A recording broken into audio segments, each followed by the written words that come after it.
daughter, Ivanka, proving to be a formidable asset for her father, coming to his defense amid accusations that he would be bad for women. Watch her. I've witnessed these incredible female role models that he's employed in the highest executive positions at the Trump Organization my entire life.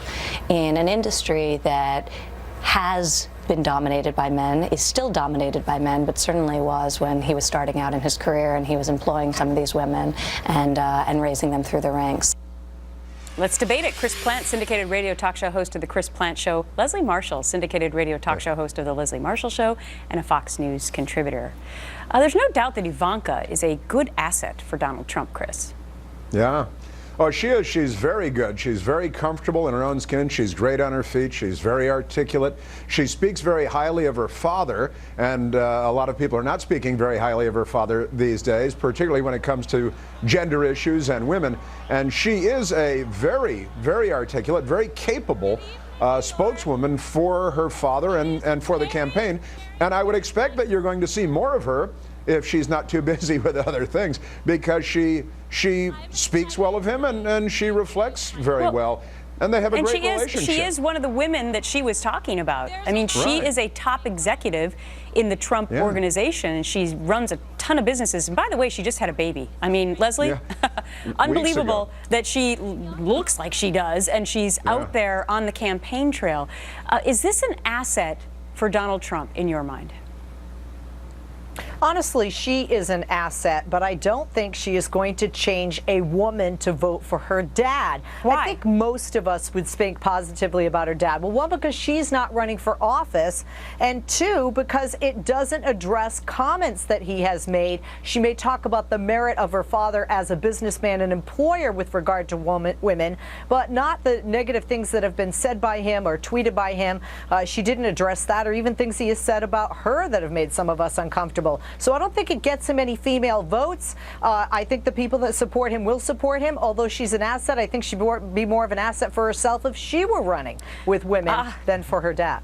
Interesting point. Also, last night she said that the New York rules to register, as we have been reporting, Eric, her brother, and Ivanka will not be voting for their dad because they missed the deadline. She said those rules are onerous. But the thing is that, you know, we all have to follow those rules. They might be tough, but you got to figure out those dates. Okay, let's move on to this. A senator and former presidential candidate Marco Rubio now endorsing colleague Ted Cruz, kind of. Watch this. I want the Republican nominee to be a conservative, and in my view, at this moment, of the candidates that are still actively campaigning, the only one that fits that criteria is Ted Cruz. I've said that publicly. And as far as the delegates that we've earned, look, they're bound in the first ballot, and I want to make sure that they're there on the first ballot. After that, as you know, these delegates, many of them will be free to vote for, you know, another candidate, and I hope that they'll nominate a conservative.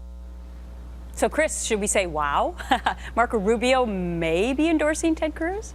Well, politics and strange bedfellows and all of that, but I think looking at the landscape, if Donald Trump does become the eventual nominee of the party is going to be fractured one way or the other, no matter how you slice it, and a good way to help at least cobble together something of a coalition of traditional conservatives and people that Donald Trump has brought into the party is to bring Ted Cruz in as vice president, and if Donald Trump does become the nominee of the party, certainly Ted Cruz, these are the two biggest vote getters. So if you have any hope of winning, you're going to need to bring in everyone that voted not just for Trump in the primaries, but also for Ted Cruz and plus some. Okay, so is this just politics, Leslie, that Rubio, would he be, you know, he said he doesn't want to be VP, but, you know, he'd probably take it, wouldn't he? Oh, of course. But didn't Paul Ryan tell us he didn't want to be speaker, and he's speaker now? And this happens left or right. You have people who are running for president on stage, attacking each other's policies, even attacking each other personally. And then when it comes down to the wire and there are two, they put their support behind one, as I think Rubio's alluding to with Cruz. And quite frankly, although you say it will be a fractured party, Chris, I think it already is a very fractured party. And I think, quite frankly, if Donald Trump were the nominee or Cruz, I think even even though Republican establishment people don't like either of them, they will rally behind whoever is on that platform with a red cape and an R on that cape. We will see. We will see how that plays out. That's a good visual, though, Leslie. I like that. Also, remember that Hillary Clinton and Bill Clinton were going after Barack Obama like nobody's business in 2008. This is the guy that would have gotten us coffee a few years ago and all of that good stuff. So. Okay. Chris and Leslie, thank you. Thanks.